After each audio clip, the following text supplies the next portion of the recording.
Hello everyone, स्वागत है आप सभी का आपके अपने चैनल पर। तो दोस्तों, राजस्थान बीएसटीसी आपका जो एग्ज़ाम होने वाला है उसके लिए इंग्लिश का मोस्ट इंपॉर्टेंट क्वेश्चन पेपर लेकर आ चुके हैं। तो यहाँ पर देखिएगा इंग्लिश के 20 प्रश्न होने वाले हैं और 20 प्रश्न में से आपके कितने प्रश्न दोस्तों सही हो रहे हैं नीचे कमेंट सेक्शन में ज़रूर से बताइएगा। अगर दोस्तों आप यहाँ पर 20 में से 15 प्लस क्वेश्चन को भी सही कर लेते हो तो दोस्तों आपका जो चांस बनता है कि आपका जो है वो यहाँ पर अच्छे स्कोर है, यानी आपका जो है अच्छी तैयारी है बीएसटीसी की। ठीक है, तो यहाँ देखिएगा आपके सामने पहला प्रश्न दे रखा है।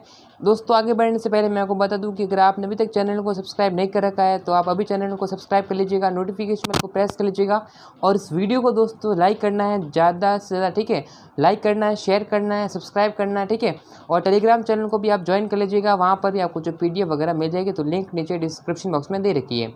यहाँ देखिएगा पहला प्रश्न दे रखा है, choose the word out of 4 given below the each word which is similar in meaning to, यानी कि यहाँ पर आपको जो है सिमिलर बताना है, इसका मतलब जो है नज़दीकी वर्ड जो क्लोजेस्ट मीनिंग आपको बताना है, यानी आप कह सकते हैं समानार्थी। ठीक है, इसका जो है सिनोनिम आप बताना होगा। ठीक है, तो यहाँ पहले देखिएगा वर्ड क्या दे रखा है, ऑब्सोलीट।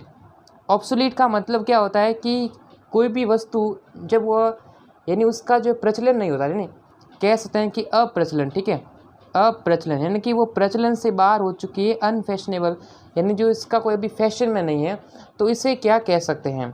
तो देखिएगा यानी जो ऑब्सोलीट है इसका मतलब है अप्रचलन, यानी कि कोई भी चीज़ पहले प्रचलन में होती है, ठीक है, उसके बाद में वह चीज़ धीरे धीरे ख़त्म हो जाती है, तो मैं क्या कह सकते हैं, उसे क्या कहते हैं दोस्तों, उसे ओल्ड। ओल्ड का मतलब पुरानी, हाँ लगभग थोड़ा है।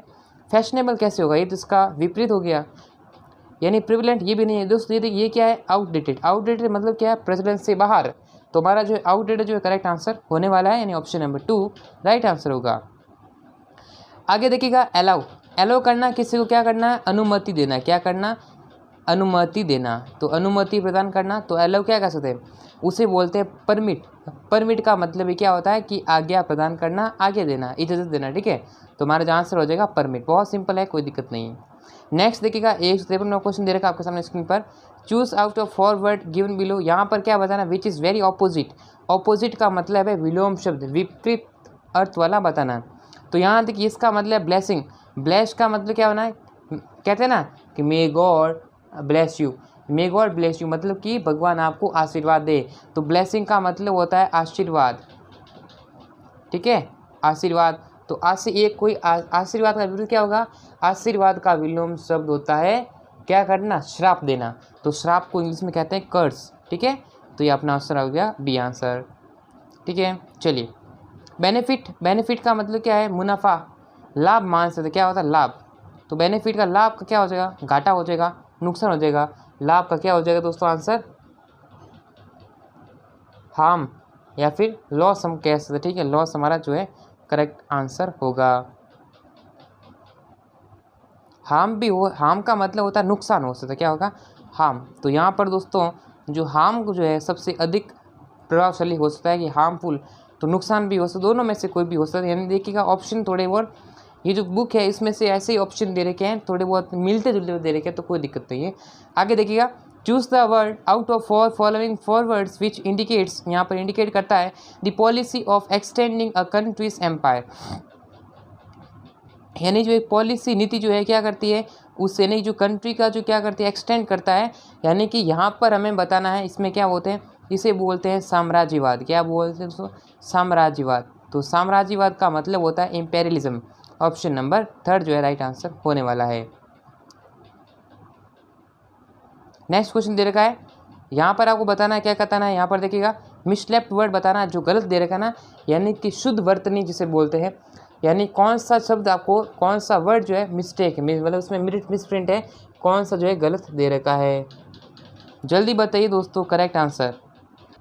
तो यहाँ पर देखिएगा जो सैंडविच है ना, अब हम एक बार चेक कर ले, देखिएगा सैंडविच, ये सैंडविच लिखा हुआ है। आगे देखिए सफ्रेश, ये बिल्कुल सही दे रखा है। सोफिस्टिकेटेड भी सही दे रखा है। ठीक है, स्पेलिंग सही है। सेपरेटली ये भी स्पेलिंग जो है करेक्ट है। अब यहाँ पर देखिएगा मिसफ्लेप्ट इस वर्ड में देखिएगा सैंडविच है। ठीक है, अब सैंडविच की स्पेलिंग होती है SANDWICH, ये वाली होती है। ठीक है, अब कभी कभी टी भी हम मान सकते, तो यहाँ पर जो मिसफ्लेप्ट है ये वाला हो जाएगा। ठीक है, नेक्स्ट आगे देखिएगा, यहाँ पर आपको स्पेलिंग बतानी, यहाँ देखिएगा ये कमेटी के स्पेलिंग में तो देखो ये देखो कैरियस बिल्कुल सही है, काउंसिल सही है, करेस साहस बिल्कुल सही है। कमेटी की स्पेलिंग में मिसप्रिंट है। यहाँ पर कमेटी क्या है, COMMMI,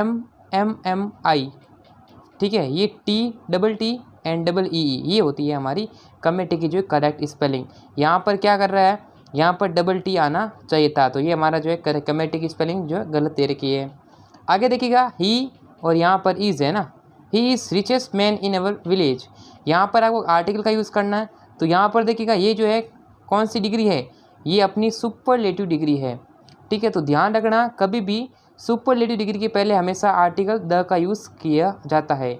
तो यहाँ पर क्या आने वाला है, article the will be use, ठीक है, आर्टिकल द का यूज़ किया जाएगा, यानी वह क्या है, रिचेस्ट मैन है, हमारे गांव में सबसे अमीर व्यक्ति हो जाएगा।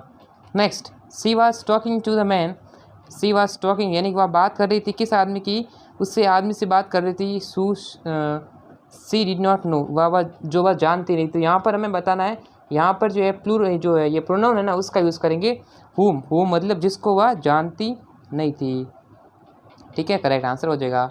आगे देखिएगा, choose the correct sentence out of 4, correct sentence कौन सा होगा बताना, ठीक है। यहाँ पर देखो नाइदर एंड नॉर का यूज़ होता है ना, कभी भी नाइदर एंड नॉर का यूज़ होता है, तो जो वर्ब आती है ना, वह अपने हमेशा पास वाले जो नियरेस्ट सब्जेक्ट है उसके अकॉर्डिंग यूज़ की जाती है। यहाँ पर देखिएगा, यहाँ पर नियरेस्ट कौन है, आई, तो आई के अकॉर्डिंग यहाँ पर क्या आना चाहिए था, एम आना चाहिए था, क्या आना चाहिए था, एम आना चाहिए था। तो यहाँ पर क्या आ रहा, आर आ रहा, इसका मतलब ये वाला जो सेंटेंस गलत हो जाएगा। नाइदर ही नॉर आई, ये वाला देखो इसमें एम है, to be blamed for this, ठीक है, ना तो वह ना मैं, इसके लिए कोई भी ब्लेम नहीं की, यानी इसका मतलब क्या होता है, नाइदर का मतलब ना तो, यानी कि दोनों में से कोई नहीं। अगर आता आइदर का मतलब होता है या तो, मतलब दोनों में से एक, और दोनों में से कोई नहीं। आइदर ही और हिज फ्रेंड्स, यहाँ पर आपके सामने फ्रेंड्स मिला है, तो आइदर ही और his friends is in the room, यानी या तो वह या फिर उसके फ्रेंड्स इस कमरे में हैं। यहाँ पर देखो ये अपने जो आइदर जो कंजक्शन है उससे ऐड किया गया है, तो हिज फ्रेंड्स ये नियरेस्ट है, इसके अकॉर्डिंग क्या आना चाहिए, आर का यूज़ होना चाहिए। तो यहाँ पर क्या यूज़ हो रहा है, इज़ यूज़ हो रहा है, इसका मतलब ये वाला भी गलत है, ये वाला गलत है, ये वाला सही हो सकता है, ठीक है। He is an intelligent as his brothers are, तो वह एज इंटेलिजेंट एज, यहाँ पर एज इसका यूज़ किया गया है, he is as intelligent as his brother are, brothers होना चाहिए, वाला भी सेंटेंस गलत हुआ। ऑप्शन नंबर 2 राइट हुआ दोस्तों, बहुत सिंपल था, कोई दिक्कत यहाँ पर नहीं होने वाली, ठीक है। तो दोस्तों अगर आपको राजस्थान BSTC का ऑनलाइन टेस्ट देना है तो गूगल पे सर्च करें rnstudymasala.com, इसका लिंक आपको मिल जाएगा डिस्क्रिप्शन बॉक्स में। यहाँ पर दोस्तों आप ऑनलाइन टेस्ट दे सकते हैं BSTC के, एंड यहाँ पर आप BSTC के दोस्तों मॉडल पेपर भी डाउनलोड कर पाएंगे, एंड दोस्तों यहाँ से आप इंपॉर्टेंट क्वेश्चन भी देख सकते हैं। तो इसका लिंक आपको मिल जाएगा डिस्क्रिप्शन बॉक्स में rnstudymasala का, अभी विजिट करें rnstudymasala पर, link is given in the description box of this video. Next question देखिएगा दोस्तों, यहाँ पर choose the correct alternative that completes the sentence which is change into indirect speech, यानी इनडायरेक्ट स्पीच में कन्वर्ट करना है। कह रहा है Mohan said to his sister please don't disturb me, Mohan ने अपने बहन से कहा कि कृपया मुझे डिस्टर्ब ना करें। तो यहाँ देखिएगा हमें कुछ भी नहीं करना, बस ऑप्शन को काटना है, active voice and passive voice साथ ही में आप डायरेक्ट इनडायरेक्ट करते हैं, उसमें हमेशा ऑप्शन से कटने की कोशिश करें। पहले देखो आपको पता है ये सेंटेंस कौन सा है, ये अपना सेंटेंस है किसी से रिक्वेस्ट करने का, तो यहाँ पर देखिएगा इसका मतलब सेंटेंस में रिक्वेस्ट का यूज़ ज़रूर किया जाएगा, ओके। तो यहाँ पर अगर कोई भी सेंटेंस प्लीज़ से स्टार्ट होता है ना, कभी भी कोई भी सेंटेंस प्लीज़ से शुरू होता है तो हमेशा रिक्वेस्ट का यूज़ किया जाएगा। अब पहले देखिएगा इस लास्ट में आस्क्ड आ गया, ये वाला गलत दे रखा है, नन ऑफ दीज, तो छोड़ो एक बार, बचे कितने ऑप्शन, ओनली 2 ऑप्शंस, ठीक है। अब मोहन सेड टू, तो Mohan requested his sister, Mohan ने अपनी सिस्टर से रिक्वेस्ट की, मोहन रिक्वेस्टेड हिज सिस्टर, उसके बाद में दैट का यूज़ कभी भी नहीं करना है। नॉट टू डिस्टर्ब हिम, तो नॉट टू ही, ये मी है तो अकॉर्डिंग चेंज किसके होगा, फर्स्ट पर्सन के अकॉर्डिंग। तो यहाँ पर देखो दोनों जो है ऑप्शन बिल्कुल सेम टू सेम है, दोनों में से कोई भी एक करेक्ट हो जाएगा, ठीक है दोस्तों। आगे बढ़ते हैं, नेक्स्ट क्वेश्चन कह रहा है choose the correct antonym for the blanks from the given options, यानी ऑप्शंस में आपको जो है एंटोनिम का मतलब होता है विलोम शब्द बताना है, ठीक है। फिल इन द ब्लैंक्स यहाँ से स्टार्ट हो रहा है, is the stepping stone to success, यानी दोस्तों सफलता की पहली सीढ़ी क्या है? सफलता की पहली सीढ़ी क्या है दोस्तों? असफलता। असफलता ही सफलता की प्रथम सीढ़ी है। तो यहाँ पर सक्सेस दे रखा है। सक्सेस का मतलब क्या है? सफलता। तो सफलता का विपरीत होगा विफलता, एंड विफलता को हम अंग्रेजी में क्या कहेंगे? विफलता को अंग्रेजी भाषा में, विफलता को इंग्लिश लैंग्वेज में कहते हैं फेलियर। तो failure is the stepping stone to success. Option number 3 is the right answer. बहुत ही शानदार क्वेश्चन था। नेक्स्ट क्वेश्चन देखिएगा। She was dismissed from the school but was later after the charges were dropped. यानी दोस्तों क्या कह रहा है? सी वाज डिसमिस्ड, यानी उसको स्कूल से निकाल दिया गया था, लेकिन बाद में उसे दोस्तों उसके जो है चार्ज थे, उसके जो आरोप थे, वह उसे यानी कि मुक्त कर दिया गया था। इसका मतलब डिसमिस्ड का मतलब है निकालना, किसी को निकालना, स्कूल से निकालना। ठीक है, तो यहाँ पर देखिएगा स्कूल से निकालना, या फिर अब इसका विपरीत क्या होगा कि पुनः स्थापित करना। क्या करना? पुनः लेके आना, उसे पुनः स्थापित करना, उसे बोलेंगे दोस्तों रेइंस्टेटेड। क्या बोलते हैं? रेइंस्टेटेड करेक्ट आंसर होगा। रिकॉल्ड का मतलब होता है कि ऐसा नहीं है कि रिकॉल का मतलब होता है पुकारना। ठीक है, अब पुकारना उससे पहले अर्थ निकल रहा है कि पुकारना, आप पुकारोगे, लेकिन उससे पहले अगर आपने उसे मिस किया क्या नहीं। तो यहाँ पर देखो रिलीज़ का मतलब है किसी को रिलीज़ करना, मतलब कि जैसे मान लो मूवी इस समय रिलीज़ होने वाली, तो ये अलग चीज़ होती है। एक्सेप्ट मतलब स्वीकार करना, तो करेक्ट आंसर होगा रेइंस्टेटेड। ठीक है, चलिए यहाँ पर क्या बताना? लेक्चर ऑफ, यानी जो है लेक्चर बताना है। ये क्या आपका जो है कंपाउंड नाउन है, यानी लेक्चर यानी क्या होता है? लेक्चरों का समूह। लेक्चर जिसे व्याख्यानों का समूह, तो उसे बोलेंगे समूह के बारे में बात हो रहा है। तो यहाँ पर देखिएगा कंपाउंड नाउन है, इसे हम कोर्स बोलेंगे। ठीक है, अ कोर्स ऑफ लेक्चर्स। ठीक है, जैसे मैंने कहा a herd of cattle. Cattle का मवेशियों। अब मवेशी क्या होता है? समूह होता है। मवेशियों का समूह या फिर मवेशियों का झुंड, तो झुंड को क्या बोलते हैं दोस्तों? हर्ड बोलते हैं। क्या बोलते हैं? Heard of cattle. Group of student, विद्यार्थियों का समूह, है ना, कुछ भी हो सकता है। अ गैंग ऑफ रॉबर्स, यानी कि लुटेरों का समूह से बोलते हैं, गैंग बोलते हैं। तो ये अलग अलग आपको ध्यान रखना है। कल्पना, अब देखो यहाँ पर आपको वर्ब भरनी है कल्पना, उसके बाद फिल इन द ब्लैंक्स दे रखा है। Her English lesson last night when father came in. यानी यहाँ पर देखो किसी भी सेंटेंस को अगर हमने वैन से कनेक्ट किया है, और वैन के बाद में अगर आपको सेकंड फॉर्म देखने को मिल जाती है, देखो सेकंड फॉर्म, यानी जब उसके पिताजी आए, तो पिताजी आए मतलब क्या है? ये क्या है? सेकंड फॉर्म दे रखी, कम केम कम। ठीक है, सेकंड फॉर्म आती है, वैन से कनेक्ट किया गया है, तो उससे पहले हम यहाँ पर क्या लगाएंगे? यानी दो क्रिया जब हो रही है, पास्ट टेंस में थी, एक जो है एक कार्य चल रहा था और हाथों हाथ कोई दूसरी घटना उसके साथ में घटित हो गई, तो उसमें दोस्तों आती है यहाँ पर यानी कि पास्ट कंटिन्यूस, तो वाज आएगा, एंड वाज के साथ में वर्ब किस यानी फर्स्ट फॉर्म प्लस आईएनजी आएगा, वाज स्टडिंग। यानी कि कल्पना जो पढ़ रही थी तब उसके पिताजी कमरे में आए, वही कमरे में आए या फिर घर में आए, कोई दिक्कत नहीं है। Option number 3 is right answer. ठीक है दोस्तों, बहुत सिंपल क्वेश्चन था, कोई दिक्कत इसमें नहीं होने वाली है।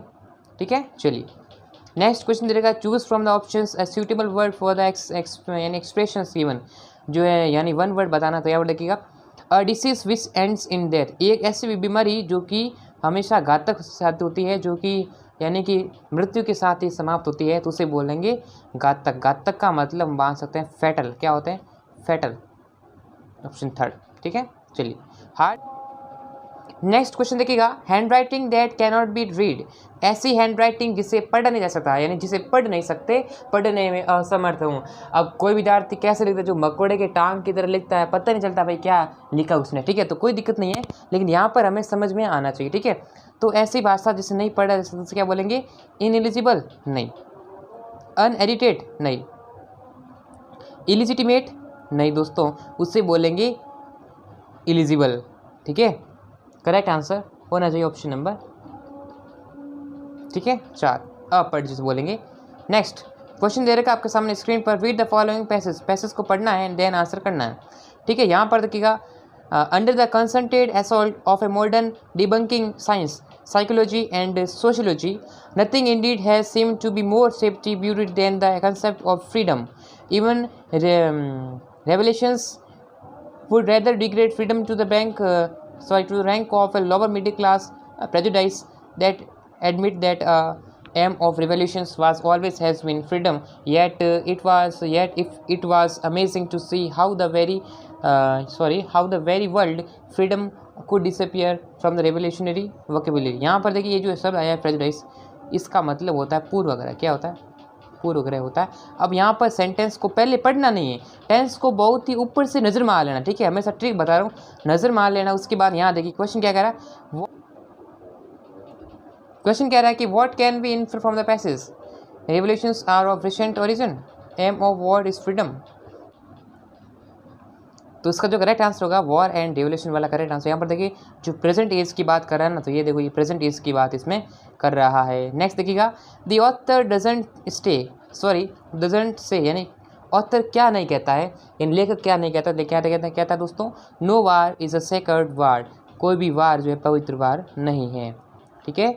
चलिए दोस्तों, नेक्स्ट क्वेश्चन है the style of writing is, यानी जो लिखने की जो स्टाइल है उसे क्या कहेंगे, ठीक है। राइटर की जो है, इसमें जो राइटर है, इस ऑथर है, उसने कैसी भाषा का यूज़ किया है, इलस्ट्रेटिव, एनालिटिकल या फिर पोइटिक। उसने क्या है, एक्सपोजिटरी, यानी इसका मतलब है विस्तार पूर्व लिखना, ठीक है, विस्तार हम मान सकते हैं। तो ये चीज़ ध्यान रखें, इसमें आंसर हमें ऑप्शन नंबर 4 जो है करेक्ट होगा। आई थिंक ये वीडियो क्लास आपको पसंद आएगी, वीडियो लाइक करें, शेयर करें एंड सब्सक्राइब करें, नोटिफिकेशन को प्रेस करें, जिससे कि आपको ऐसी क्लास रेगुलर मिल सके। तो फिर मिलेंगे नेक्स्ट क्लास में, तब तक के लिए जय हिंद, वंदे मातरम।